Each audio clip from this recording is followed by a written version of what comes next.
Dobra vam večer. Dobra vam večer još jedanput. Predzadnji je dan 36. Marulićevih dana. Opet su na rasporedu naših promišljanja i refleksija ili okruglog šanka u talogu. Dvije predstave. Naprijed govorimo o prvoj predstavi. Naslov je Kuća je velika, ne može se ona nositi. Produkcija kazališta Marina Držića iz Dubrovnika. Sa mnom su Mirej Stanić, Edi Ertec i Romano Nikolić, sve Dubrovčani. Romano Nikolić ovoga puta je redatelj koji je već nekoliko puta bio i vjerojatno ga svi bolje znate kao glumca i kao redatelja i autora i ideologa, pokretača Arterarija. Međutim, ovo je malo drukčija stvar. Sad smo već došli do ozbiljnih produkcijskih uvjeta, jel tako, da se može raditi autorski i to je zapravo moje prvo pitanje. Dakle, ta poetika Doroteje Šušak, tvoje gotovo stalne dramaturginje i suradnice u Arterariju i tebe, vjerojatno je bilo malo lakše raditi u ovakvim uvjetima, dakle u profesionalnom kazalištu, nego kad se moraš baviti i kartama, i šarafima, i ne znam čime. Pa ne znam, možda, ali nije prvi puta to što si neinformiran, šalim se. Ali da, pa ne znam, postavio si mi pitanje ko da mi je ovo prva predstava u institucionalnom kazalištu, a nije. Dobro. Pa onda ne prva znam, koju mislim, sam ja gledao. Prva koju sam ja gledao. Tako onda. Onda ću se praviti da je prva. Bilo je jako lijepo, hvala Paolu koji priča na šanku. Da, lakše je nego u Arterariju zato što imaš naprosto mogućnosti, tehniku, PR, podršku čitave produkcije da zapravo realiziraš ono što ti je potrebno. Kad govorimo o toj vašoj prepoznatljivoj poetici Doroteje Šušak i tebe, ovoga puta je bila nešto konkretnije vezana uz samo područje. Dakle, ja mislim da je ova predstava, iako sam s Edijem razgovarao i on je rekao kao, pa da, ali ovakva priča bi mogla biti bilo gdje. Meni ova predstava nekako, kako bih rekao, miriši i diše dubrovački. Ima nešto u tome ipak da se poklopilo nešto u njoj. Pa da, ne znam, ova predstava je predstava o mojoj mami, o mom tati, o mojoj noni, o nonu, tako da ona rezonira s Dubrovnikom jer smo htjeli napraviti da predstava rezonira s Dubrovnikom, jer smo radili ciljano za Dubrovnik, ali isto tako ne mislim da odskače od bilo kojeg dalmatinskog grada i bilo kojeg priobalnog grada, bilo gdje na svijetu, mediteranskog grada uz obalu, gdje zapravo te pokreće to jugo i pokreće te bura i uništavate maestra i to je ta predstava. Dobro, ona govori o nečemu što jest dubrovačka, ma da, i dubrovačka tema i znaš, odmah ti padne na pamet i svi ti dubrovačke trilogije propasti i stalno ista ta propast, a zapravo nije ista, nego je svaki put drugačija.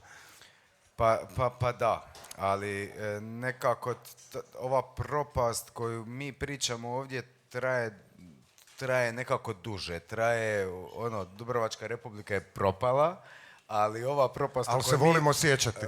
Da, s čežnjom, isto koji za Jugoslavijom. Ali naša propast o kojoj mi govorimo, to je neka mentalna propast, nekakva osjetilna sjećaona propast koja zapravo propada od kad ljudi postoje. Jer se vječno ponavlja jedan te isti moment odlaska i vječan te isti moment povratka, ajmo ga tako reći, neke ne mogu reći reinkarnacije jer ne znam da li to se događa ili se ne događa. Nisam bio pa se vratio. Javit ćemo ti. Javit će, da. Moji astrolozi će mi reći. Ali da, svakako mislim da je dugotrajna i da je neizbježna. I to je nekako poetika kojom se ja i Doroteja bavimo. To je ta neizbježnost toga šta se svima nama događa u životu. A događa se i puno lijepih i puno ružnih stvari. Dobro, imam osjećaj da je kroz taj mirijadu sjećanja i nečega je to jako lijepo poetski posluženo upravo kroz ovaj glavni lik Mire, koje zapravo je to dramaturški pomalo i nelogično i netočno da mi zapravo pratimo lik koji zaboravlja i sebe i svoj život i sve i zapravo prestaje biti lik i prestaje biti ona, ali mi kroz predstavu pratimo njena sjećanja i to je jako lijepo, to je paradoks koji se može dogoditi zapravo samo u kazalištu. Može, ali ne nužno samo u kazalištu, mislim da je to i život.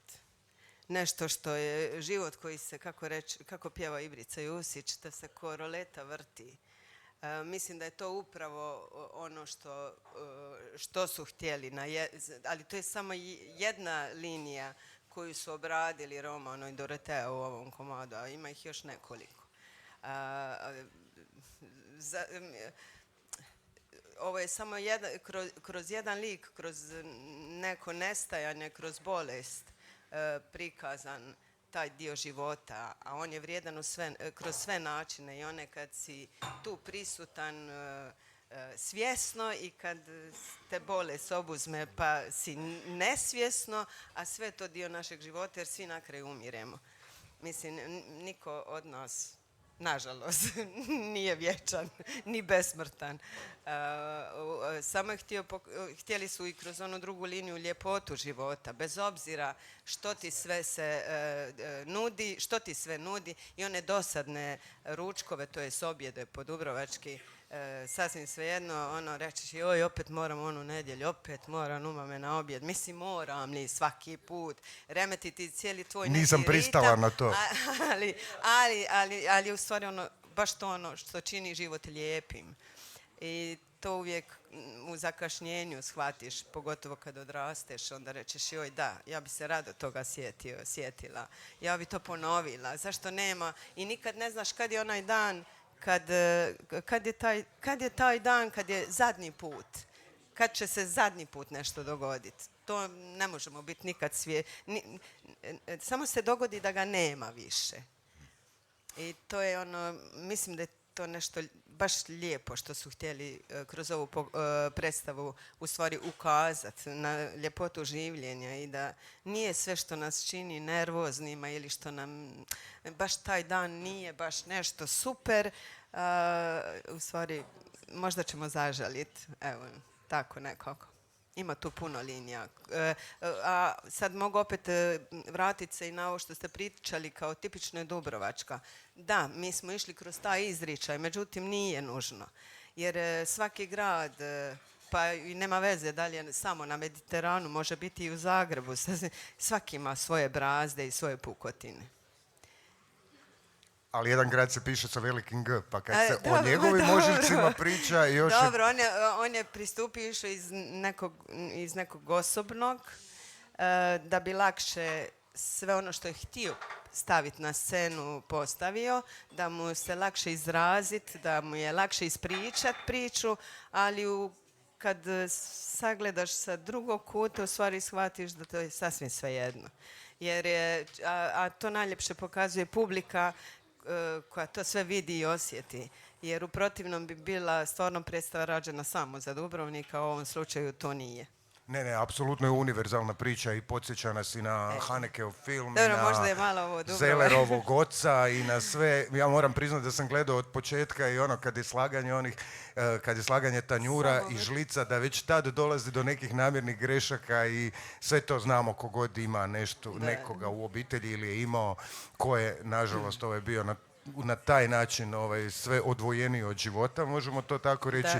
Taj prepoznaje i geste i prepoznaje zaboravljivost, prepoznaje sve. Mislim da je jako puno ljudi u publici, a nažalost govori se o tome da je zapravo pandemija postala toga i da je to sve više i više takvih slučajeva ima i zato sve više i više ima ljudi u publici koji imaju iskustva s tim. Ne? Ja vjerujem da skoro u se moglo prepoznati u publici ko se zaista prepoznaje u predstavi dosta direktno. Da. Ja nekako vjerujem da skoro ne postoji obitelj, sad ne mora biti nužno Alzheimer, neka je druga bolest u pitanju, da se s time nije suočila na ovaj ili onaj način. I još pitanje za Edija Jerteca. Samo sam htio reći, pozdravljam sve koji su u međuvremenu došli, ako se dobro sam shvatio, to je ansambl Gavele, jel tako? Dakle, i Arteraria, dakle, ne morate biti tiho, ovo nije misa, tako da možete, dapače, poželjno je da postoji neka atmosfera iza u snimci, ne? Nemojte baš bacati čaše i flaše na nas, ali ostalo možete raditi. Da se vratimo Ediju Jertecu, dakle, trpeći lik, aktivno trpeći lik u cijeloj predstavi, onaj koji je zapravo osuđen na to da mora gledati nešto što je i fizički i emocionalno poprilično iscrpljujuće a nažalost ne može imati dobar kraj, ne može imati dobar završetak. Da. Samim time što ja to živim u privatnom životu je nešto što imam doma.